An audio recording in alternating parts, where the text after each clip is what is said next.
దేవుడు ఈ భూమి మీద మనల్ని కట్టుకున్నాడు. ఒక ముక్కలో చెప్పాలంటే మనమందరం ఆయన నియమించుకున్న గృహాలు, ఆయన కట్టుకున్న ఇల్లు. దేవుడు మాట్లాడుతూ అంటున్నారు, సామెతల గ్రంథము 23వ అధ్యాయం 26వ వచనంలో ఒక మాట ఉంటుంది. అదేంటంటే, నా కుమారుడా నీ హృదయము నాకిమ్ము. ఎవరు అడుగుతున్నారు? దేవుడు అడుగుతున్నారు. ఎవరిని అడుగుతున్నారు?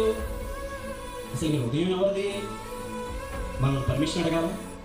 ఆయన కట్టుకున్న ఇంట్లోనికి ఆయన రావడానికి పర్మిషన్ అడగాల? Excuse me, may I come in? Permission ఆయన అడగాల. అడుగుతున్నారంటే పర్మిషన్ ఆయనకి లేదు. ఆయన కట్టుకున్న ఇంట్లో ఆయనకి పర్మిషన్ లేకుండానే, ప్రభువా ఇల్లు కట్టుకున్నది నీవే, నీకు నచ్చిన ఈ పెయింట్ బయట ఏం చేస్తావు, నీకు నచ్చిన ఫోటో బయట పెట్టేసావు, నీకు నచ్చిన ఆ డెకరేషన్ అంతా బయట చేయించాం, కానీ నీ ఇంట్లోనికి నీకేం లేదు, చోటు లేదు. మనం కూడా అలా ఉన్నామా?